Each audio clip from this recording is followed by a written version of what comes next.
का अवतरण हुआ है। ब्रह्मा स्मृत्वा आयुष्य वेदम प्रजापति अधिकरत। प्रजापति की बाद वो अश्विनी कुमार के पास गए। अश्विनी कुमार के बाद में जो है सहस्त्राश्रम इंद्रदेव के पास गया। और सब जगह भी हमारा आयुष का वेद जो है गुरु शिष्य परंपरा से पढ़ा जाता है। महाराष्ट्र में बहुत सारी गुरु शिष्य परंपरा है। उन्होंने अपना जो नॉलेज है हर व्यक्तियों को दिया है। हमने जो विद्याकर्म अग्निकर्म सीखा है वैद्य आरबी गोगटे से। जब मैं सर के पास सीखने के लिए गया था, सर की उम्र 98 उम्र की थी। तो वो सर्जन थे, MBBS BMS BHMS सारी पढ़ाई, ऐसा एक GFM नाम की डिग्री थी। और सर्जरी पूसवन काम करता है, वो जेनेटिक काम करना, कैंसर पे देखना, HIV आयुर्वेद मनोविकार विद्याकर्म, ये सारी जो हमने गोगटे सर के यहाँ पे देखी। आपको पता है मैं गवर्नमेंट आयुर्वेद कॉलेज नांदेड़ से पास आउट हूँ। हमारे कॉलेज में क्या होता था कि हम सेकंड ईयर में ही जाते थे और ओपीडी देखते थे। और देखते समय क्या होता है कि हम गुरुजन जो है उनकी बाजू में खड़े होते थे। और खड़े होने के बाद एक सीखना क्या कॉपी करते हैं, हम सीधा सीधा गुरुओं की कॉपी करते। तो वहाँ पे लिखा जाता था कि आव यानी आरोग्यवर्धिनी, गोगु यानी गोक्षरादि गोगु, कैगु यानी कैशोर गोगु, सिचु यानी सितोफलादि चूर्ण, ऐसा लिखा जाता था। और हम भी वो देखते थे। एक दिन क्या हुआ, हमारे सर ने लिखा वहाँ पे कोगु। अब कोगु क्या बताए भाई, कैशोर गूगल होगा तो कई गूगल लिखते, लेकिन कोगु लिखा है सर ने, पता ही नहीं चला। हम सेकंड ईयर में थे और सर को पूछा सर ये कोगु क्या है। सर ने बोला तुझे थर्ड ईयर में जाके पता चलेगा, अभी नहीं पता चलेगा। लेकिन वात प्रकृति का स्वभाव जल्दी मानता नहीं, वो ढूंढना पड़ता है क्या दिया है, क्योंकि चैन नहीं आते। तो जी जहाँ से डिस्पेंसरी से आयुर्वेद दवाई दी जाती है उसको पूछा भाई कोगु क्या है, वो भी बताने को तैयार नहीं।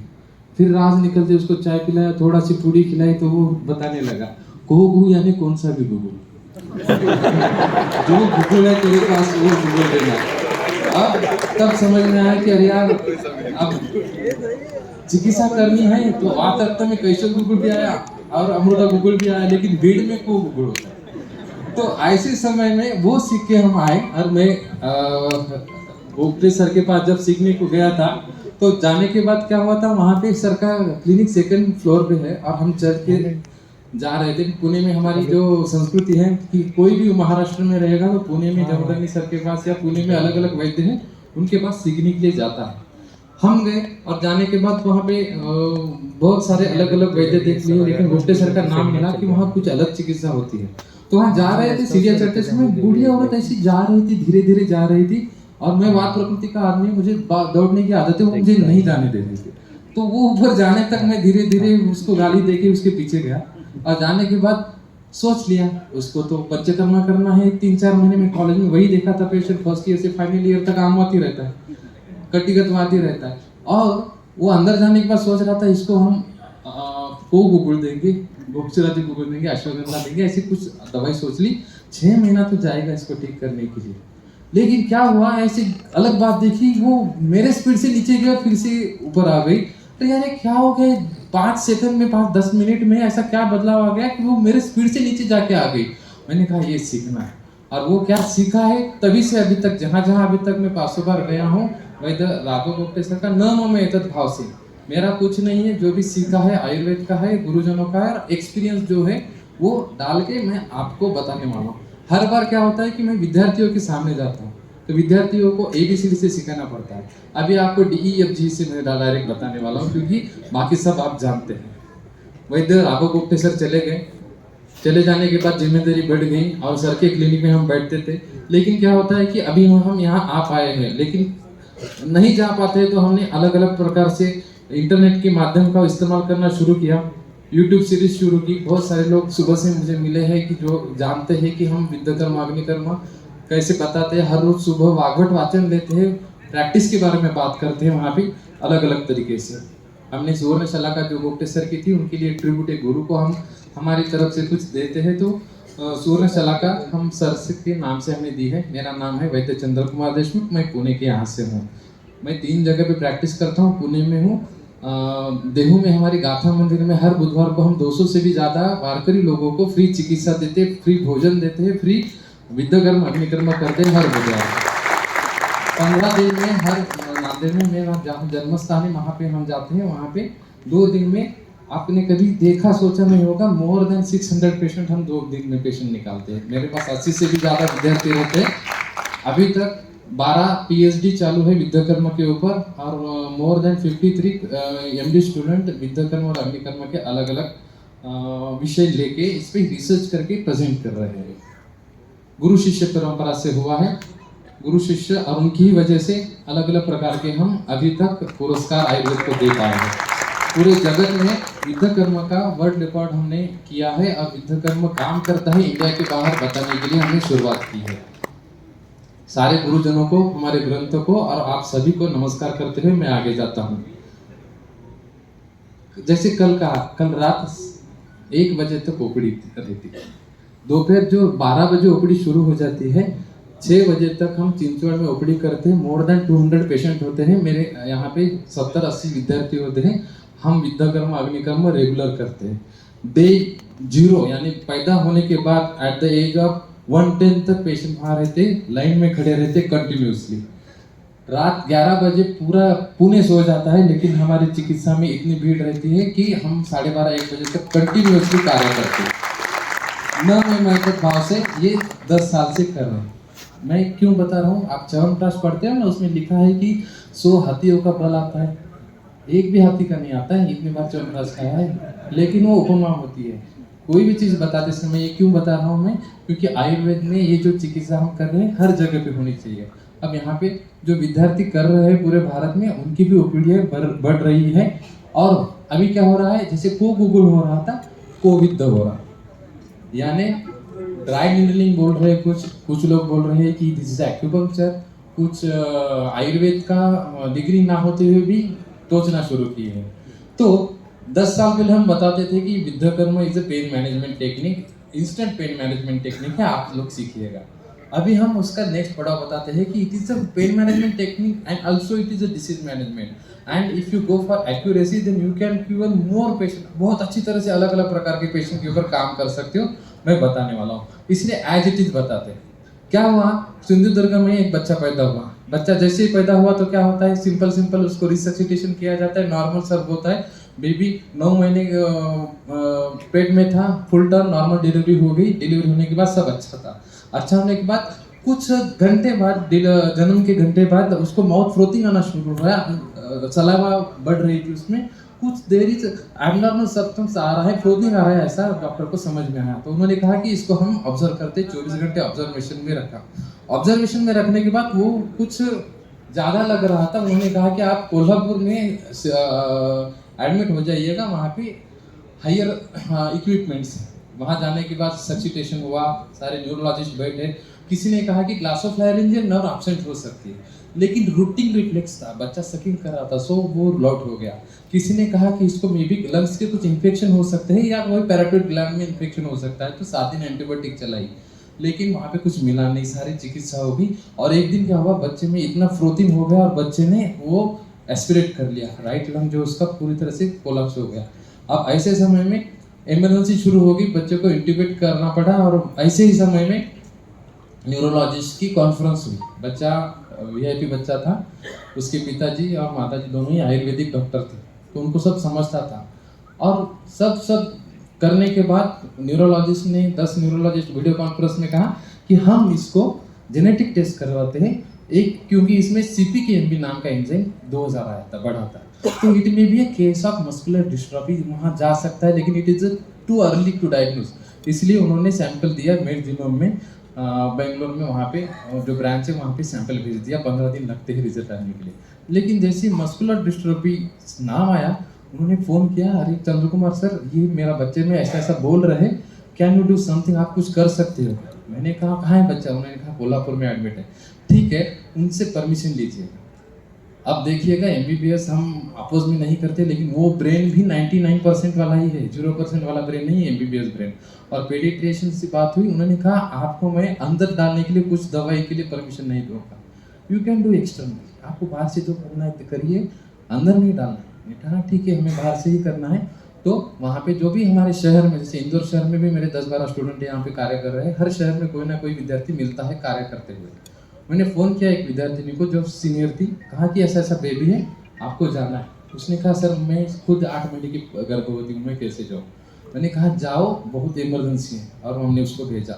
भेजने के बाद सिंपल पूछा क्या हो रहा है, ग्रंटिंग हो रहा था, श्वास व्याधि का विकार था, उसको सारी चिकित्सा चालू थी, इंट्यूबेट भी किया था। ऐसे समय में हमने कहा कि हमें विद्याकर्म अग्निकर्म करना है। अब छोटे बच्चे को आईसीयू में कैंडल लेके अग्निकर्म करना, तो वो तो पेडियाट्रिशियन भगा देंगे हमें। तो हम वैसे ही करते जैसे ऑपरेशन से हमें भगाते हैं, तो विद्याकर्म अग्निकर्म के रूम में उनसे उनको सब लोगों को भगाया बाहर कि हमें चिकित्सा करनी है। और छोटे बच्चों को हमने आईसीयू में विद्याकर्म शुरू किया। ये क्या किया, कैसे किया, क्या होता है, एवरीथिंग इज डॉक्यूमेंटेड और सब मैं आपको आगे बताने वाला हूँ।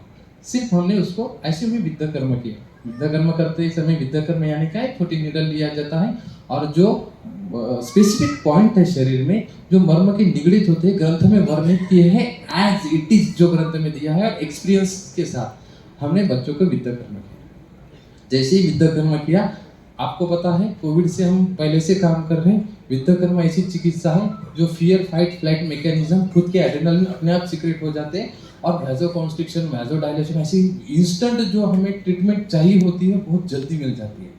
हम बड़े लोगों में स्रोतस बड़े होते हैं, छोटे बच्चों में छोटे स्रोतस होती है, इसलिए उनकी औषधि मात्रा भी उनके अंगुली प्रमाण से आती है। तो विद्याकर्म भी इतने फास्ट देता है, तो हमने उसको शुरू किया। जैसे ही शुरू किया, तीसरे दिन हमें लंग्स ऊपर मिला और जैसे ही लंग्स ऊपर मिला, हमारी बात हो गई, पीडियाट्रिशियन से बात हुई, उन्होंने कहा सर वी डोंट नो लेकिन बेबी इज रिस्पॉन्डिंग वेल, अब हम क्या करें आगे। मैंने कहा डिस्चार्ज। डिस्चार्ज हो गया और हमारे क्लिनिक में आ गए। जैसे क्लिनिक में आया, क्लिनिक में आने के बाद हमारे क्लिनिक में उसको वही कंडीशन में, क्योंकि ओरल कुछ नहीं जा रहा था, उसको एमजीटी से फीडिंग चालू था और ऐसे समय में रिपोर्ट आ गया। रिपोर्ट में बताया गया कि it is not case of muscular dystrophy, some pathogenicity is likely present, ऐसा कहा। मेरा क्लासमेट है मेड जुनो में, मैंने उसको फ़ोन किया, भाई ये तुमने रिपोर्ट दिया है, इसका मतलब तुम्हें तो समझ रहा है। बोला ये हम क्या करते हैं, हम हिस्ट्री लेते हैं, हर मेडिजिनों में हम जेनेटिक जो भी रिपोर्ट आते हैं हम हिस्ट्री लेते हैं और वो कंपेयर करके हम लाइकली पैथोजेनिक कैसे, अगर हमें श्योर लगता है तो देते हैं, डाउन सिंड्रोम रहेगा या कोई जीन एब्सेंट रहेगा तो श्योरिटी मिलती है। इसमें हमें नहीं लग रहा है कुछ श्योर हो सकता है, we will try after 1 year, अगर कुछ जेनेटिक प्रेजेंटेशन मिलता है, म्यूटेशन मिलता है तो हम देख लेंगे आगे जाके। हमने कहा ठीक है हम करेंगे। अब विद्याकर्म अग्निकर्म 7 दिन हमने वहां पे किया, not a single oral drug, not a single बस्ती, कुछ नहीं दिया हमने उसको। ये केस मैंने बहुत बार बताई है। अब 2 महीने पहले वो बच्चा आ गया हमारे पे, नेक होल्डिंग उसकी हो गई है, उसके माता पिता आए थे, आफ्टर 3 मंथ उसकी नेक होल्डिंग भी हो गई और उसके माता पिता जो है अभी फॉलोअप के लिए आते हैं रेगुलरली। मुझे क्या कहना है कि धी धैर्य आत्मादि विज्ञानम मनोदोष औषधम परम, चरक संहिता में बताया है कि हमारे बुद्धि को बताना है कि आयुर्वेद में ऐसी चिकित्सा नहीं, ऐसा नहीं है, आयुर्वेद में कुछ नहीं हो सकता, ऐसा नहीं है। आईसीयू में आयुर्वेद, हमारी पूरे इंडिया में कम से कम 20 से 25 स्टूडेंट हैं जो आईसीयू में काम करते हैं। वहाँ पे विद्याकर्म अग्निकर्म हेमोग्राफोपोटिलिसी चिकित्सा की जाती है। दीक्षित सर जैसे गोवा में प्रैक्टिशनर है, वो सिर्फ आईसीयू में काम करते हैं। वैद्य राघव गुप्ते सर आईसीयू में जाके कोमा के पेशेंट को अग्निकर्म करते थे सुवर्ण सलाखा से। ऐसी बहुत सारी चिकित्साएं महाराष्ट्र में, पुणे में, हर जगह पे होती है, यहाँ पे भी होती होगी, हमें और बढ़ानी है, आगे लेके जाना है। अब ये करते समय हमें लगता है हम बहुत लेट है, हमारी उम्र हो चुकी है, हम प्रैक्टिशनर है, हम गवर्नमेंट में है, तो फर्स्ट स्टेप बहुत इंपॉर्टेंट है, you are not late. Needle पकड़िएगा, आपको सब आता है, आपको सब पता है, सिर्फ थोड़ा सा अपडेट होने की जरूरत है। You are not late, God is preparing something best. अब हमें स्मार्ट बनना है, स्मार्ट बनना है, हमें अलग तरीके से करना, हमें रिजल्ट भी देने हैं। आप गवर्नमेंट में बैठे हो तो आप अच्छी तरह से ज़्यादा स्मार्ट हो, तो you are not the only fish in the tank, ध्यान में रखिएगा। आपके पास ही है सब, आपको आयुर्वेद आता है, लेकिन कुछ बातें हैं, जैसे कि आपके पास अगर बगंदर का पेशेंट आता है तो क्षार सूत्र इतना ग्लोबली धागे को एक्सेप्ट किया है, आप उसमें अलग अलग बातें कर सकते हो। ऐसी अलग अलग बातें, जस्ट लुक क्लोजर, विद्याकर्म हमारा ही है, just avoid common mistake. Common mistake, first mistake क्या होती है, मेरा तो सेट है, मैं तो अधिकारी बन चुका हूँ, मेरा कुछ नहीं, अभी मुझे पगार आ। कॉमन मिस्टेक क्या है, हम लर्निंग स्टॉप करते हैं, ग्रंथ वाचन स्टॉप करते हैं, हम पढ़ना स्टॉप करते हैं, हम अपडेट होना स्टॉप करते हैं। तो ऐसी छोटी छोटी कॉमन मिस्टेक हमें अवॉइड करनी है, हमें शार्प बनना है। हम कौन से भी एज में शार्प बन सकते हैं, देखिएगा। रिमेंबर, हमारे ग्रंथ है, हमारे गुरु है, वो खुद जल के आपको बताने वाले हैं, तो वो आप एक्सेप्ट करिएगा। मेरा काम है आज आपको विद्याकर्म अग्निकर्म के बारे में बताना। With the karma as it is, क्यों, नॉट अ सिंगल थिंग, वहां पे नहीं चेंज करूंगा। जो भी हमने सीखी है, जो हमने देखी है, एज इट इज वैसी की वैसे मैं आज से आपको बताने वाला हूँ। विद द कर्मा जब ग्रंथ में उल्लेख आता है, शूलग्न चिकित्सा कही जाती है। यहाँ पे देखिएगा एक श्लोक आया है, इस श्लोक को थोड़े वीडियो में ट्रांसलेट करके बताता हूँ कि भगवान शंकर ध्यानस्थ थे, भगवान शंकर के ही पुत्र से तारकासुर का वध होगा ऐसा वरदान था।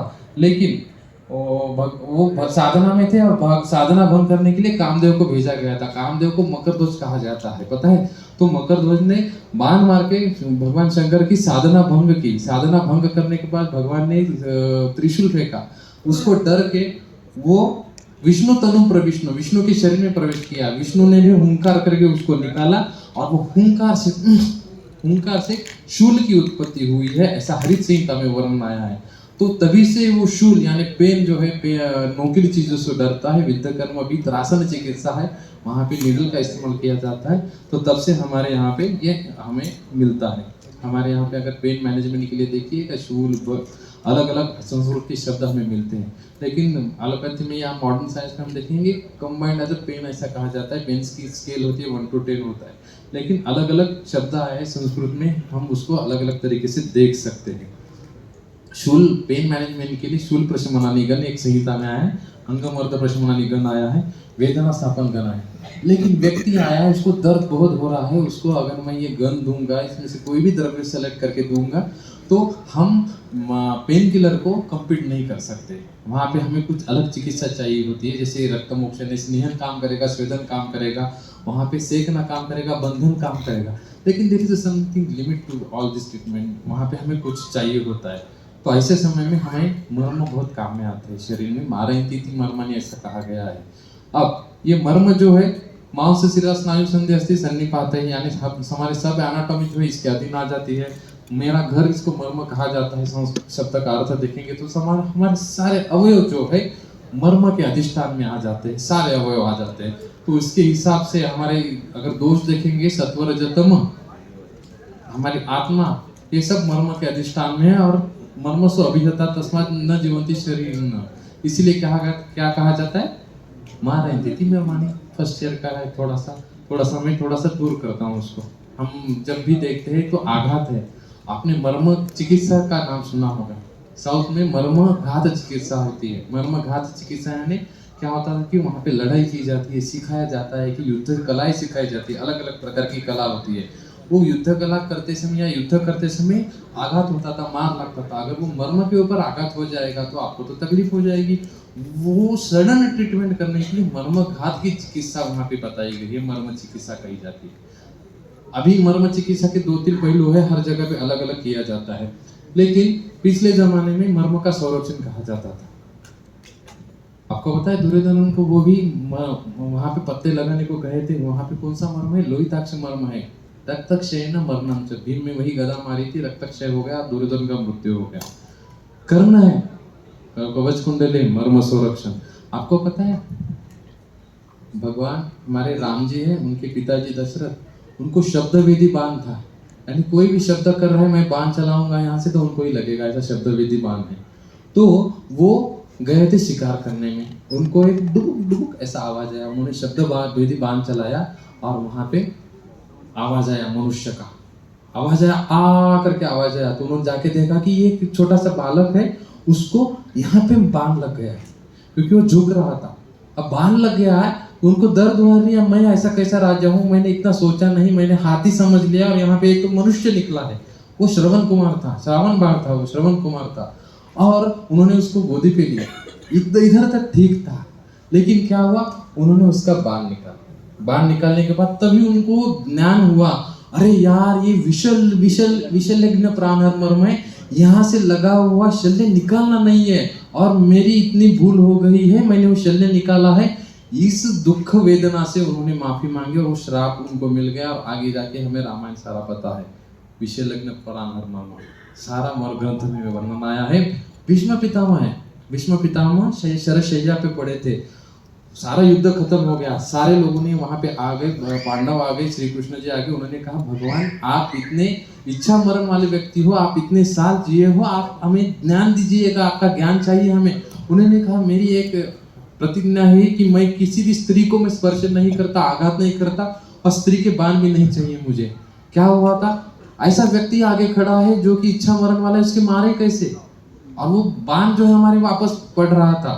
तो वहां पे श्री कृष्ण ने नीति चलाई और उसके सामने शिखंडी नाम की आधी नारी आधी नर आया था, और उसको देख के पितामह ने उनका जो अस्त्र है नीचे रखा था, वो समय देख के शिखंडी ने बाण मारे। उसके बाद अर्जुन ने बाण मारे, शरशैया पे पड़े, उन्होंने कहा कि शिखंडी के बाण नहीं चाहिए मुझे, ये मुझे शल्य कर रहे हैं।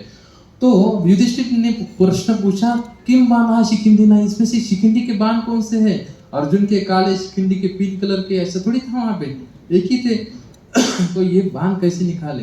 तो तभी भीष्म पितामह ने कहा कि न एतत् बाणः शिखंडी नः, ये बाण शिखंडी के नहीं है। कौन से बाण?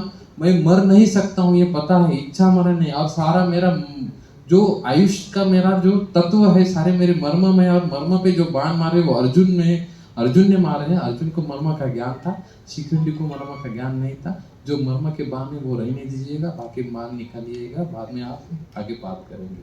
तो इतना हमारे यहाँ पे वर्णन है। श्री कृष्ण ने उनको शाप मिला था कि आपके पूरे द्वापर युग का अंत हो जाएगा। तो वहां पे जो शर लगा था, जो कौरव के लोह से बना था, वो शल्य जो लगा था कि वो क्षिप्र मर्म के ऊपर लगा था। आस्था है वो, जहाँ पे क्षिप्रा नदी है वहीं के वो, वहां पे उनका मृत्यु हो चुका था। जहाँ पे लगा बाण वो क्षिप्र मर्म है, कालांतर प्राण मर्म है। अंगुष्ठ मूलेमध्ये क्षिप्रम नाम तत्त विद्धस्य आक्षेपकनम मरणम च। तो भगवान श्री कृष्ण को आक्षेप आ रहे थे। आक्षेप आने में स्मृति नाश होता है, अकस्मात में पता है, स्मृति गई, फिर से स्मृति आ गई। आक्षेपक जाने के बाद देखा तो मेरे आधे लोग मर गए, फिर से आक्षेपक आ गए, फिर से देखा तो आधे मेरे यादव कुल का नाश हो गया। उनको शाप था गांधारी का, वो पूरा हुआ था। तो ये सारा जो है हमें विद्या कर्म के रिलेटेड हमें देखने को मिलता है। कहाँ मिलता है? हमारे ग्रंथ को मिलता है, वो हम देखेंगे। ग्रंथ में 2 अध्याय है, अथा तो शिरा व्याधि विद्या अध्याय में व्याख्यासम, अथा तो अग्निकर्म विद्या अध्याय में व्याख्यासम। 2 अध्याय है, कुल मिला के 12 पेजेस है। यहाँ पे आप घर पे जाते समय भी पढ़ सकते हो, इतने छोटे हैं। ध्यान में रखना है। आप देखिएगा, 10 दिन पहले मैं गंगा सागर में लेक्चर देने के लिए गया था। वहाँ पे 150 पेशेंट के ऊपर मैंने विद्याकर्म अग्निकर्म बताया था। बांग्लादेश से भी कुछ पेशेंट आए थे। उनसे पूछा, छोटा बच्चा है तो अमिकासिन का डोज जो वहाँ है वही डोज रहेगा गुजरात में, वही डोज रहेगा कन्याकुमारी में, कभी भी बदलेगा नहीं। डोज कभी भी बदलता नहीं, स्टैंडर्ड ट्रीटमेंट वो प्रोटोकॉल बन चुका है। हमारे यहाँ पे भी ऐसे ही बनना है, लेकिन हमने कभी उसका उजागर किया नहीं है। क्योंकि अगर अम्ल पित्त होता है तो सारे अम्ल पित्त को सारे वैद्य अलग अलग चिकित्सा देंगे। एक ही व्यक्ति को आप सब चिकित्सा दोगे अलग अलग, तो भी उसका अम्ल पित्त कम होगा। अगर 10 अम्ल पित्त के रुग्ण है और एक ही व्यक्ति उसको चिकित्सा देंगे फिर भी ठीक होगा, क्योंकि आयुर्वेद में पुरुषम वृक्ष के हिसाब से बताया गया है। हमें हमारे बेसिक्स पता होने चाहिए। एक छोटे 2 अध्याय में बताया गया है, सुश्रुत संहिता में है, आप जाते समय कभी भी पढ़ सकते हो। इसमें अष्टविध शस्त्र कर्मों का उल्लेख आया है। उसमें वेदन टू पंक्चर, यानी टू पंक्चर ऐसा आया है। और यहाँ पे अलग अलग शस्त्र बताए गए, जिसमें सूची यानी निडल का इस्तेमाल हम करते हैं। ग्रंथोक्त यानी हमारे ग्रंथ में विद्या कर्म का उल्लेख आया है। बेसिकली हम ये 2 ही निडल का इस्तेमाल करते हैं, 26/2 और 24 नंबर की निडल। एक्यूपंक्चर की निडल होती है, लेकिन उसमें बोर नहीं होता, होल नहीं होता, पूरी तरह से वो सॉलिड होती है। तो हमें वो स्रोतस्व में विद्या करते समय, अलग अलग जगह पे विधन कर्म करते समय वो प्रॉपर नहीं होगी, क्योंकि वायु निकालने के लिए या हमें वहाँ पे कुछ स्त्राव भी निकालने के लिए वो काम में नहीं आएगी। 26/2 नंबर की निडल और 24 नंबर की निडल डेली हमें मोर देन 6 बॉक्सेस लगते हैं।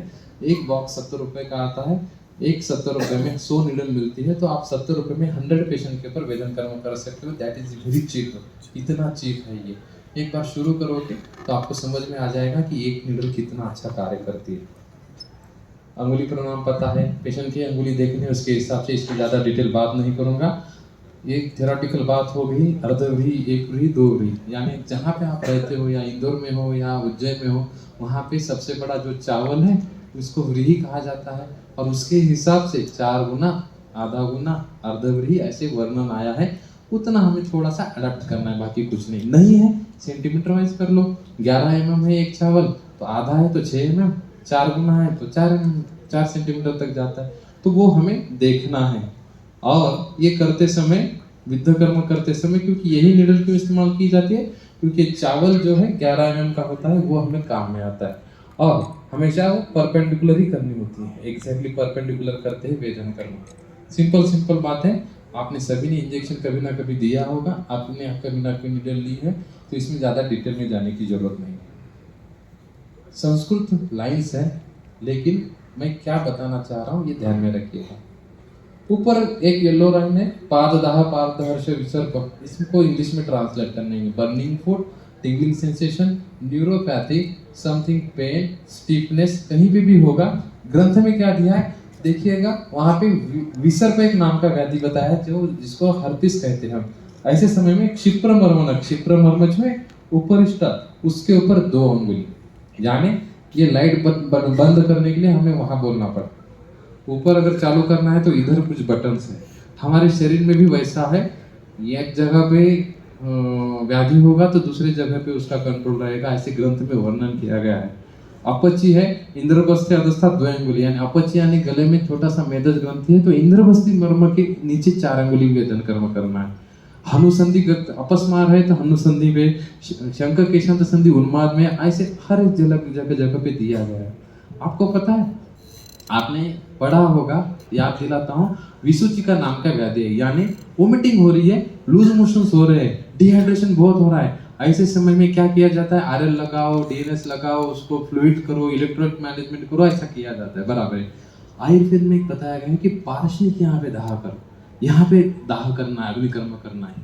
तो कैसे, तो गोपटे सर क्या करते थे, वो सर्जन थे, जब भी अपेंडिक्स की सर्जरी होती है, एब्डोमिनल ओपन किया जाता है, तब क्या करते थे, कॉटरी लेके यहाँ लगाते थे और स्टूडेंट को सिखाते थे, देखिएगा अस्थि पाशनी इज अस्थि मर्म, अस्थि धरा कला साहेब पूरी धरा कला, अस्थि धरा कला यानी वो पूरी धरा कला है, वहाँ पे अगर हम अग्निकर्म करते हैं तो पूरी धरा कला सिकुड़ जाती है, यानी आप अग्निकर्म करोगे तो इंटेस्टाइन जो पूरी तरह से कॉन्टैक्ट हो जाएगी, जहाँ से फ्लूइड लॉस हो रहा है वहाँ पे सीलिया काम ना करने की वजह से वो फ्लूइड लॉस आपका रुक जाएगा। ये ऑपरेशन थिएटर में सर सिखाते थे। यानी क्या है, आयुर्वेद में कला दिया है, त्वचा दिया है, उसको अभी हमें सिर्फ ट्रांसफर करना है आज के लैंग्वेज में, इंग्लिश लैंग्वेज में, या हमें समझने वाली बोली भाषा में, तो हम इसमें ज़्यादा डेप्थ में जा सकते हैं। ऐसे अलग अलग बहुत सा हथियार है, वो आज हम देखने वाले हैं। ये नीडल है 26 बाय आधा नंबर की, आपको मिलती है कहीं पे भी। अगर हम नीडल लेके रखेंगे तो हमारी एक जीनी जैसा, जादू जैसा काम करने वाली है। एक हो गया विद्ध कर्म के बारे में। दूसरा है अग्निकर्म चिकित्सा। आपको पता है अग्निकर्म यानी पूरा गर्म करना और चटके देना, बहुत पुराने ऐसे करते थे, जानवरों को भी किया जाता है। अपुनर्व चिकित्सा बोला है क्योंकि एक बार जला दिया तो बाद में होगा नहीं, सिंपल। वो कहते हैं हमारे यहाँ पे एक शर्मा सर थे, एक बार जला दिया तो लाइफ जिंगा लाला, वो कहते थे सर, क्योंकि वो पूरी तरह से वो निकल जाता है। अब तक विश्लेषण शस्त्र क्षार अग्नि, शस्त्र से क्षार श्रेष्ठ, क्षार अग्नि गरियामा, अग्निकर्म श्रेष्ठ ऐसा कहा जाता है। तो अग्नि यानी क्या है, यहाँ पे पेशेंट है, यहाँ पे अग्नि है, मेरे हाथ में कुछ औजार है, शस्त्र है, मैं अग्नि को उस शस्त्र के माध्यम से पेशेंट के ऊपर अग्निकर्म कर रहा हूँ, दहन कर्म कर रहा हूँ। तो अग्नि ही द्रव्य के आश्रय से दहते ऐसा कहा गया है। तो द्रव्य के आश्रय अलग अलग आए हैं, जैसे कि आईफोन में सैमसंग का चार्जर नहीं चलता, उसको उसका ही चार्जर चाहिए।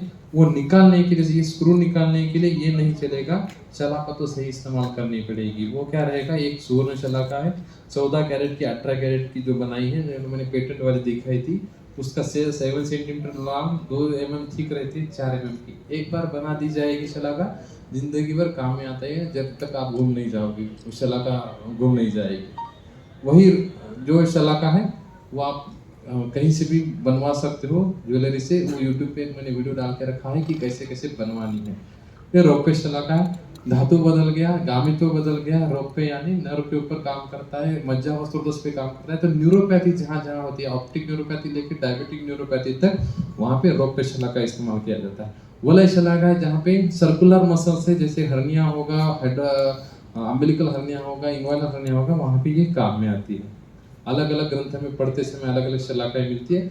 एक ऐसी शलाका मिली कि नाग शलाका, यानी स्नेक नहीं, नाग यानी एक धातु है, लेड, उसको शुद्ध करके बनाई जाती है। शुद्धि बना करते समय ऐसी त्रिफला भृंग ऐसे बहुत बहुत उसमें काम करके 1 किलो अगर हम नाग लेते हैं तो उसको पूती लोह कहा है, लेकिन गंदा लोह है, वो अच्छा नहीं है। तो गंदेपन अगर उसका निकाल लिया जाए तो उससे वो सर्व नेत्र रोग हरी है। ऐसी शलाका सिर्फ मात्र से, यानी सिर्फ अंजन मात्र से नेत्र के विकार ठीक होते हैं, ऐसे हमें देखा ही मिलता है। मैं आगे कुछ दिन में बताऊंगा। तो ये एक बार बना लिया। हरिद्रा है, पता है हरिद्रा हमें सब जगह पे मिलती है। ये जो हरिद्रा है कामला का पेशेंट में इतना बढ़िया काम करती है। आप बैठे हो, अधिकारी हो, आपके पास रुग्ण आया है, बिलिरुबिन बढ़ा हुआ है, आपके पास अल्ब्यूमिन नहीं है, कुछ नहीं है, ऐसी संभावना हो सकती है, लेकिन हरिद्रा हर जगह पे मिलेगी। इसका अग्निकर्म करोगे तो बिलिरुबिन कैसे कम होता है मैं आगे बताने वाला हूँ। पेशेंट है, पेशेंट को कैल्कुलेट स्पर हुआ है, पेशेंट को पाचनशूल है, दाह हो रहा है, वेदना हो रही है, चल नहीं पा रहा है, तो मृत्तिका शलाका से अग्निकर्म किया जाता है। मृत्तिका शलाका आपके पास नहीं है, लेकिन अभी धूप का समय घर घर में मटका है, और मटका है या दिवाली है तो दिवाली की जो हमारा दिया रहता है, या कोई भी मृत्तिका है, ईंट है, उसके हम अग्निकर्म कर सकते हैं। मैं आगे बताऊंगा, बहुत ईजी है। लोह शलाका हम ले सकते हैं कहीं से भी, आपको इंटरनेट भी मिल जाएगी। शलाका इम्पोर्टेंट नहीं है, हमारे ये शलाका को चलाने वाले यंत्र है। प्रधान यंत्र हस्तों को कहा जाए है, और हस्तों को ही ट्रेनिंग देनी है। आप सबको आता है, सिर्फ अभी उसको ट्रेन करना है, वही इम्पोर्टेंट है। 2-3 बातें हैं प्रेग्नेंट के ऊपर, मर्म पे नहीं करना है, वर्षा भ्रूण निशाग्र या if you don't know don't do, लेकिन हमें सब पता है, हम सब अधिकारी है।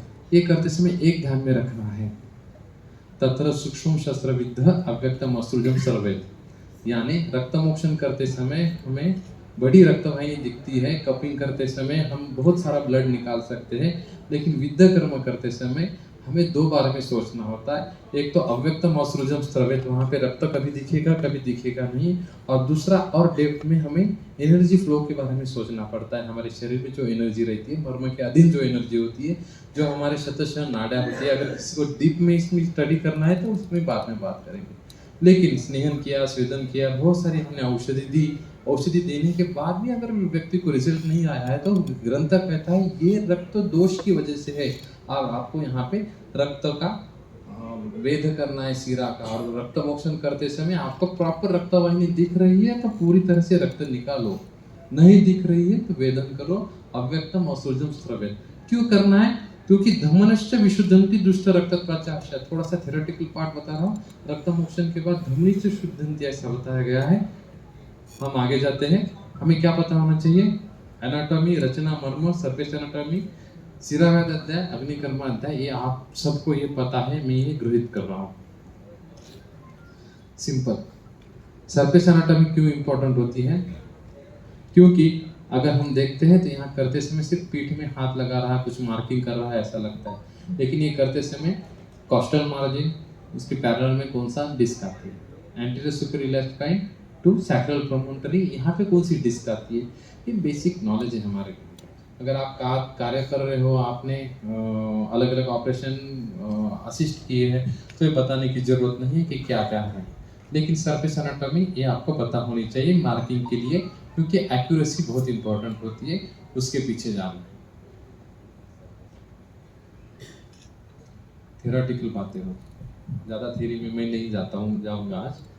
हमने क्या देखा? विद्ध कर्म का एक निडल देखी, मर्म का महत्व देखे, अग्निकर्म के अस्त्र देखे, सूर्य शलाका देखी, रजत शलाका। अब यहाँ से जो प्रैक्टिकल डायरेक्ट में बताने वाला हूँ उसमें ध्यान रखिएगा। विद्ध कर्म के लिए स्थान निश्चित है, यानी किसी को प्रतिशाय है, नासा विकार है, नासा रोग है, नासा अग्रे वेदिताया है, किसी को उपनासिका है, स्थान फिक्स है, वो स्थान ही हमें याद करना। अग्निकर्म के लिए कोई स्थान नहीं है, जहाँ देखा, जहाँ पेशेंट बोल रहा है, जहाँ आपको लग रहा है यू कैन डू अग्निकर्म। जहाँ पे उच्छृत मां से बढ़ा हुआ लग रहा है आप निकाल सकते हो। पेशेंट बोल रहा है यहाँ दर्द है, आप कर सकते हो, provided that you know the all the anatomy, आप पता होनी चाहिए। अब सिंपल है, हमारे शरीर में 4 क्षिप्र मर्म है, हस्त और पैर के, यहाँ पे 2 हाथ के और 2 पैर में। क्या बताया गया? पादस्य अंगुष्ठांगुली क्षिप्रम नाम, नीचे से है, नीचे से वहां पे मर्म है, हाथ के यहाँ से है, यहाँ से नहीं, यहाँ से अंगुष्ठांगुली क्षिप्रम नाम तत्र विद्ध से आक्षेपकनम मरणम च।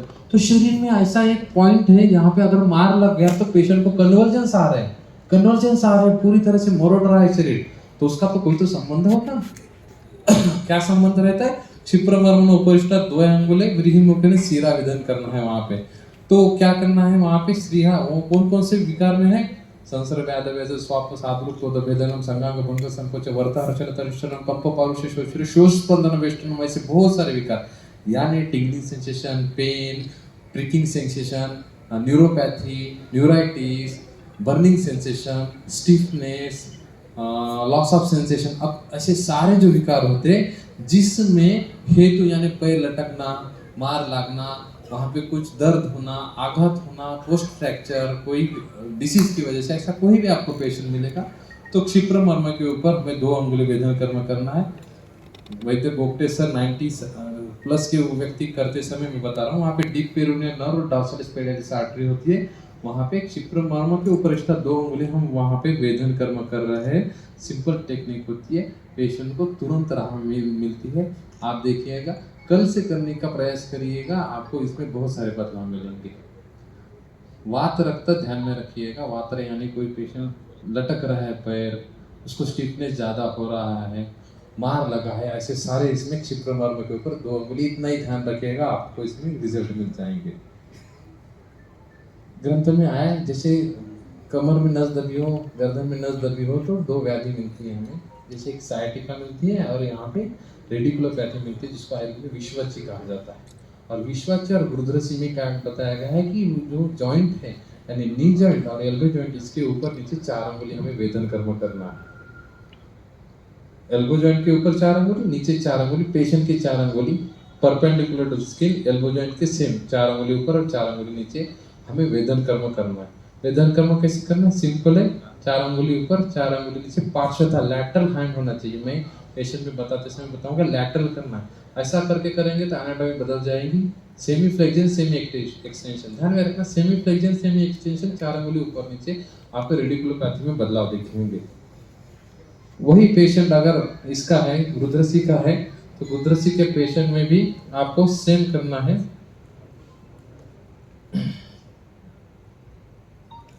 हाँ, नी जॉइंट के ऊपर और नीचे 4 अंगुली। मैं हमेशा वैद्य गोप्टे सर जो करते थे उनकी ही वीडियो बताता हूँ, क्योंकि उनको बहुत सारे लोग जानते थे, क्योंकि सर्जन थे और इतनी सारी उम्र में भी कंपन नहीं है, अति द्रुत नहीं है, एकदम फास्ट नहीं कर रहे, एकदम स्लो नहीं कर रहे हैं। तो इसके बारे में एक बताता हूँ। रुग्ण है, हमारे पास बहुत रुग्ण आ रहे हैं, चला नहीं जा रहा है, कमर में बहुत तकलीफ हो रही है, एमआरआई में निकल आ गया कुछ डिस्क बल्जिंग है, डिस्क हर्निशियन है, नर्व कॉम्प्रेशन हो रहा है।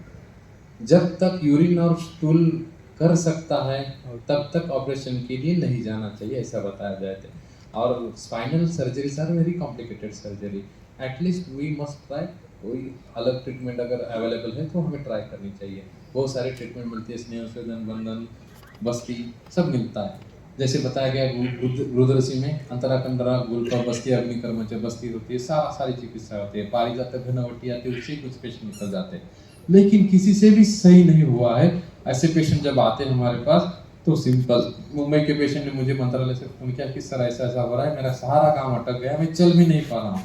ऐसे समय में मैंने बहुत सारे इंजेक्टेबल ट्राई किए, मैंने ट्रैक्शन ट्राई किया, लेकिन there is a little bit discomfort after every treatment, और मैं सही से काम नहीं कर पा रहा हूँ। पेन किलर से पेन तो चले जा रहा है, लेकिन इतनी ताकत ही नहीं आ रही है पैर। सिंपल हमारा गुरुद्रसी, गुरुद्रव चले दीजिए गुरुद्रसी। देखिएगा आयुर्वेद में शब्दों को बहुत इंपॉर्टेंस दिया है। साइटिका और गुरुद्रसी में फर्क क्या है, every Gridhrasi is not sciatica, every sciatica is Gridhrasi. तो कभी घुटने में भी दर्द हो सकता है तो वो भी ऐसे भी चल सकता है, गुरुद्रव चलते थी गुरुद्रसी। सिंपल सिंपल है, हेवी हो रहा है और पेन का सेंसेशन स्पीक पूर्वा कटी पृष्ठ उरुजानो जंघम पदम प्रमात, ऐसा अगर वेदना का क्रम है प्रोवाइडेड तब उसको कुछ भी रहेगा तो गुरुद्रसी में आएगा। उसमें जानो से ऊपर या तो चतुरंगुली वेदन कर्म करना है, और वो वेदन कर्म करने के बाद हमें तो पता है ग्रंथ में दिया है, लेकिन जहाँ से ओरिजिनेट होती है, नर्व ओरिजिनेट होती है, वहाँ पे पैरास्पाइनल मसल की वहाँ पे बीच में हमें सिर्फ 4 mm का गैप होता है। अब सूर्णशला का बताते समय मैंने बताया था कि उसका एंड है 4 mm होना चाहिए, क्योंकि वहाँ से हमें वहाँ नर्व तक, न्यूराइटिस तक हमें करना है। तो वहाँ पे अलग अलग पिरिफॉर्मिस सिंड्रोम रहता है, पिरिफॉर्मिस मसल का प्रेशर रहता है, साइटिका के नर्व के ऊपर प्रेशर आता है। तो हमें यहाँ पे जो साइटिका नर्व के यहाँ पे जो हमारा साइटिक नॉच है, वहाँ से वेदन कर्म टुवर्ड्स अम्बिलिकस करना होता है, मैं आगे बताऊंगा डिटेल में। तो वो करने के बाद और वहाँ पे अग्निकर्म करना होता है। अग्निकर्म यहाँ से नर्व रूट निकलती है, कहाँ से निकलती है वो भी मैं बताऊंगा। उसके प्लेक्ससेस होते हैं यहाँ पे, लंबार प्लेक्सस। तो यहाँ पे सिर्फ यहाँ से दर्द है तो L1 रूट, यहाँ से यहाँ तक तो L2 रूट, यहाँ से यहाँ तक L3 है, और पूरी पैर तक तो L4 रूट है, और S1 S2 नीचे वाला है। मैं आगे एक इमेज डाल दूंगा, उसका फोटो निकल लेंगे, आपको ध्यान में आ जाएगा। जहाँ से ओरिजिन है वहाँ से हमें वो करना है। तो न्यूराइटिस जो है, साइटिक नर्व का जो कॉम्प्रेसिव इफेक्ट रहता है, आपको यकीन नहीं होगा ये पेशेंट में अगर हम करते हैं तो सुवर्ण शलाका जो है, इसको हेम शलाका कहा गया है। हेम यानी सुवर्ण, वो शलाका क्या करते हैं, धातु पोषण करती है, धातु का पोषण करती है। तो वो वहाँ पे हमें डिजेनरेटिव चेंजेस में भी बहुत अच्छी तरह से बदलाव मिलते हैं। तो जैसे ही एक सिटिंग हो गई, एक सिटिंग के बाद डिस्कम्फर्ट थोड़ा कम हो गया, और 2 से 3 दिन तक हमने उसको किया, और आफ्टर 3 दिन के बाद वो प्रॉपर चलने लगा, और उसको हो गए 2 साल, अभी तक चल रहा है, प्रॉपर चल रहा है। विद्याकर्म अग्निकर्म पेन मैनेजमेंट है, उसके साथ डिसीज मैनेजमेंट भी होगा। अग्निकर्म करते समय 3 हमें वहाँ पे ट्रीटमेंट मिलते हैं। एक तो कॉस्मेटिक अग्निकर्म, कोई भी मस्से निकल आए हैं, कोई भी हमें ग्रोथ निकल आती है, उसको जला देंगे। एक्जिमा है पैर में, उसको जला देंगे अग्निकर्म से, रेड हॉट शलाका से वो निकल जाएगा। दूसरा रहेगा पेन मैनेजमेंट के लिए, जहाँ पे दर्द है वहाँ पे अग्निकर्म, वो कैसे भी करो, रेड हॉट शलाका से करो या सुवर्ण शलाका से, कंडक्शन मेथड से करो, या शलाका नहीं आपके पास कोई भी, आप आपके ओपीडी में जो स्क्रू है उसको लेकर भी कर सकते हो, कोई प्रॉब्लम नहीं, अग्निकर्म हो जाएगा। और तीसरा रहेगा एनाटॉमिकल करेक्शन, एनाटॉमिकल मैनेजमेंट, जो सुवर्ण शलाका से हिसाब से हमें मिलती है ऐसे पेशेंट में। वही हाथ में हो रहा है तो हमने बताया है कि एल्बो जॉइंट के ऊपर और नीचे 4 अंगुली वेदन कर्म करना है, और जहाँ से निकलता है trapezius muscles is big muscle of upper back, उसके जो आर्म्स है उसके ऊपर हम 2-2 अंगुली के यहाँ पे वेदन कर्म करते हैं। वो हमें रेडिकुलोपैथी में बहुत अच्छा बदलाव दिखते हैं। जब गर्दन अकड़ रही है, स्तंभ हो रहा है, जकड़ रही है, स्टिफनेस है, पेन है, गाड़ी चलाने के बाद पेन हो रहा है, रेडिएटिंग पेन है, तो हमने एल्बो जॉइंट के ऊपर नीचे 4 अंगुली वेदन कर्म किए हैं। उसके साथ ये हम वेदन कर्म करते हैं, इसमें बहुत फायदा होता है। ग्रंथ ज्यादा बोलता नहीं, ग्रंथ में बताया गया है, क्या बताया गया है, जिह्वा रोगेशु आपके ओपीडी में आ जाएगा। जिह्वा रोग कौन से ओपीडी में आ जाएंगे, स्टोमाटाइटिस है, छोटे बच्चों को बात करने नहीं आ रहा है, पोस्ट पैरालिटिक जिह्वा झड़क रहा है, अच्छी तरह से शब्द निकल नहीं रहे हैं, बर्निंग हो रहा है, कभी कभी टंग को पेन भी होता है, टेस्ट नहीं आ रही है, इतने सारे कॉमनली पेशेंट आते हैं। जिह्वा रोगेशु अधो जिह्वाया, अधो जिह्वा यानी जहाँ पे हमारी जो वेन है वहाँ पे, उसके हम इमीडिएटली हम वेदन कर्म करते हैं, सिंपल है। तो ये वेदन कर्म करने से हमें जिह्वा रोग में बहुत सारे बदलाव दिखते हैं। आप बी कॉम्प्लेक्स लेने वाले हो या आप वहाँ पे सूचीकर देने वाले हो, सारी चिकित्सा करनी, उसके साथ में ये वेदन कर्म ऐड करना है, आपका समय ठीक होने का कम हो जाएगा। वहाँ पे डीप लिंगुअल वेन होती है, डीप लिंगुअल वेन से 2 मिलीमीटर मीडियली आपको ये वेदन कर्म करना है। अर्धवरी वेदन कर्म is sufficient in this cases. Tongue का हो गया, नासाविकार। नासाविकार में क्या बताया ग्रंथ में, गंध अग्रणी यानी नाक को स्मेल नहीं आ रहा है, नासा रोके नासाग्रे विदित, और नासाविकार है उसमें नासाग्र पे वेदन कर्म करना है। नासाविकार कौन से रहेंगे, सांस नहीं ले पा रहे, बार बार छींकी आ रही है, रिकरेंट राइनाइटिस हो रहा है, कुछ पानी आ रहा है, सर्दी हो रही है, बार बार हो रही है, और नाक में सांस नहीं ले पा रहा हूँ, कुछ अंदर से पॉलिप हो चुका है। तो नासा रोके नासाग्रे विदित, नासा के अग्र भाग पे अर्धव्री यानी 6 mm यानी हाफ नीडल हम वहाँ पे इंसर्ट करते, नासा रोके नासा अग्रे विद्य, सिंपल है, नासा अग्रे विद्य, नासा अग्र के ऊपर वेदन कर्म किया जाता है।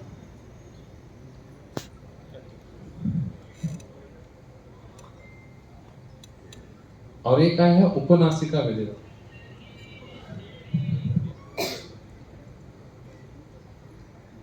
उपनासिका के यहाँ पे वेदन कर्म किया जाता है।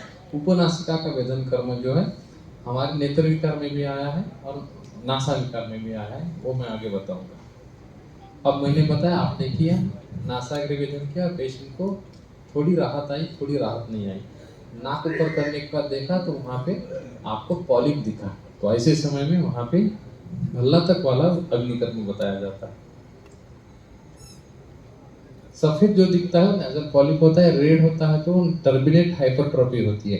अगर हाइपरट्रोफी है तो नासाग्र वेदन कर्म काम करता है, लेकिन सफेद है नेजल पॉलिप है तो उसमें कफवात समझ के वहाँ पे अग्निकर्म किया जाता है। तो भल्ला तक हमें पता है सेमिकार्पस एनाकार्डियम, वो भल्ला तक को प्रेस करके उसमें ऑयल निकलता है। अगर प्रेस करने से नहीं निकला तो थोड़ा उसको गर्म सुई लगाने के बाद या उसको गर्म करने के बाद ऑयल निकलता है।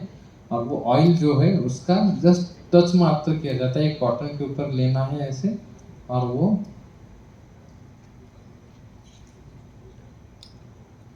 नासा अरुष जो है नाजल पॉलिप है उसको सिंपल टच करना। अब होता क्या है, आधे लोग डरते हैं क्योंकि भल्ला तक है, भल्ला तक टच हो जाएगा तो क्या होगा, विस्फोट हो जाएगा, वो अल्सर्स पैदा करेगा। ध्यान में रखिएगा, हम सेकंड ईयर में थे और सेकंड ईयर में मैं कैसा था कि लोकल लड़का था और वहीं पे बैठा रहता कॉलेज में और वहीं पे काम कर रहा था। हम आईपीडी में पढ़े रहते थे, हमें बहुत आनंद था। और हमारे एक सीनियर थे जो एकदम ओबामा की तरह दिखते थे और उनको ओबामा कहते थे आप, और वो कभी कॉलेज नहीं आते। लेकिन ऐसा आदमी था कभी कॉलेज नहीं आया, उसको बोल दिया शिरोधारा, तो हमारे बीएमएस वाले बहुत लोग कॉन्फिडेंट वाले रहते हैं, आया नहीं तो भी करते, तो वो शिरोधारा यहाँ पे करते थे, यहाँ पे करते, तो ऐसा व्यक्ति मत होता। और उनको कमिटी आई तो उनको बस्ती की ड्यूटी लगी। मैं आईपीडी में पढ़े रहता था वहाँ पे, और वो बस्ती बस्ती क्या है, पाइप डालना है, प्रेशर देना, चले जाना, ऐसा ही काम था। उन्होंने चले गए। मैं जब आया हमारा गवर्नमेंट कॉलेज में एक रहता था जिस बॉटल के ऊपर जो लेबल लिखा है वो अंदर नहीं होता, कुछ अलग ही होता। मैंने देखा तेल खत्म हो गया, मैंने फोन किया, ओबामा सर बस्ती दी? हाँ दे रहे चंद्र कुमार दी। गई बस्ती? नहीं रे, जा नहीं रही थी, दबा दबा के डाल। मैंने कहा सर वो भल्ला तक तेल था, तेल नहीं था। अब गया भल्ला तक तेल अंदर, कितनी दी सर? अभी 50 ml तो गई होगी, ध्यान में नहीं है। अब एक ड्रॉप से हम इतना टेंशन आता है, इन्होंने 50 ml डाला, मैं ऐसे पढ़ के हंस रहा था। अब ये बात फैल गई, मैं नहीं फैलाई सब जगह पे, तो ऐसा हो गया। अब टेंशन उनको, मुझे बहुत खुशी की क्या होगा आगे, हम देख रहे पेशेंट। अब पेशेंट किसी को पता नहीं, मुझे और उनको ही पता। तो जब सर पूछ रहे, साले सर आपको पता होगा, किसी ने अगर महाराष्ट्र में आए तो सुभाष साले सर नाम निदान के सर है, वो बहुत ब्रिलियंट व्यक्तिमत्व है। तो उनके अंडर पेशेंट एडमिट थे, तो मैं हंस रहा हूँ, वो भाग रहे, कोई भी पेशेंट आ रहे, मैं पूछ रहा हूँ सर ये पेशेंट है क्या? वो पेशेंट नहीं है, ऐसे 7 दिन चले गए, पेशेंट आया नहीं, हमें लग रहा परफॉर्मेशन हो गया और पेशेंट गया। गवर्नमेंट कॉलेज में कोई प्रॉब्लम नहीं होगा, लेकिन डर। और एक दिन वो पेशेंट आया और बोला वो काला काला डॉक्टर कहाँ पे? अब ऐसा जैसे सुना वो भाग गए। मैं हंस रहा था पढ़ के। सर ने पूछा क्या हुआ, मैंने कहा सर वो भल्ला तक वाला पेशेंट यही है। वो पेशेंट बोले सर क्या हुआ? अरे वो डॉक्टर कहाँ है, 1 नंबर की बस्ती थी, 1 नंबर की। मेरा सारा दिमाग खाली हो गया। पेशेंट था वो लिवर सिरोसिस का पेशेंट था, उसको बस्तियाँ चल रही थी, उसको भल्ला तक दी। तब साले सर ने हमें बताया कि भल्ला तक जो है म्यूकोजा को कभी हर्ट नहीं करता, भल्ला तक बाहर से लगेगा तो हर्ट करेगा। इसलिए हमारे आयुर्वेद में भल्ला तक रसायन है। आपने कभी पढ़ा होगा, वैद्य योगी जोशी सर पुणे में थे, उनको भल्ला तक वैद्य कहते थे। उन्होंने भल्ला तक एज ए कीमोथेरेपी इंट्रोड्यूस किया है। 1 से लेकर 50 ml तक भल्ला तक देना पेशेंट को, फिर से रिड्यूस करना एज ए कीमोथेरेपी, इतने सारे पेशेंट के ऊपर काम किया है। आपको यकीन नहीं होगा, गुप्तेश्वर ओपन करते थे एब्डोमेन, और एब्डोमेन में अगर कॉटन भी रह जाए तो मेडिकल वो नेग्लिजेंसी होती थी। तो वहाँ पे कैंसर की सर्जरी होने के बाद एंड को भल्ला तक की पेंटिंग की जाती थी। इतना रिसर्च हो चुका है। आपको पता है लिवर एब्सेस है, लिवर एब्सेस में क्षार सूत्र डाल के करते थे। क्षार सूत्र ओपन रख के 7 दिन पेशेंट ताराचंद में एडमिट रहता था। तो इतने सारा काम हो चुका था, लेकिन हमें पता नहीं। 1990 से लेके 2010 तक ऐसे बहुत बड़े काम हो चुके, लेकिन वो क्या होगा, तब इंटरनेट नहीं था, लोगों को पता नहीं है। आयुर्वेद में बहुत सारे रिसर्च हो चुके हैं। तो भल्ला तक बारे में डरना नहीं है, सिर्फ ऊपर लगना नहीं चाहिए, नहीं तो टमाटर बन जाएगा। अगर सेंसिटिव पेशेंट है तो तरबूज भी बन जाएगा, लेकिन अंदर होना चाहिए। लेकिन आपका एंटीडोट भी पता होना चाहिए। कोरिएंडर, उसका जो है कोरिएंडर जो है उसका रस देंगे तो तुरंत शाम तक वो पूरी तरह से निकल जाता है, ध्यान में रखना। और नेजल पॉलिप को टच सिंपल टच भी करेंगे तो वो भल्ला तक का अग्निकर्म हो जाएगा, काम में हो जाएगा। आप पूर्व से लेके पश्चिम तक कहीं पे भी हो, मैं नेपाल जा रहा था फ्लाइट में, जो वैमानिक था यानी को पायलट था, उसको स्टोन का पेन हो चुका था और वो भाग के हमारे पास वो अनाउंसमेंट होगी कोई डॉक्टर है क्या, तो मैंने हाथ ऊपर किया तो हमने देखा तो उसको पेन हो रहा था रिनल कैलकुलाई का, तो वहां पे मैंने ये विद्ध कर्म किया था। तो मोस्ट बेनिफिशियल विद्ध कर्म in any practice, general practice हो, आयुर्वेद प्रैक्टिस हो, कुछ भी प्रैक्टिस हो, आपको ये ध्यान में रखना है। देखिएगा भारत की संस्कृति कितनी अच्छी है। यहाँ पे एक पैर के अंगुष्ठ यहाँ पे एक वेदन कर्म हो रहा है। वेदन कर्म यानी वहां पे कोई सुई लगा रही है एक छात्रा सर की शिष्टा। यहाँ पे पॉज करता हूँ। अभी सांसद जी ने हमें बताया कि घर घर शौचालय बन गए। इंदौर तो बहुत अच्छी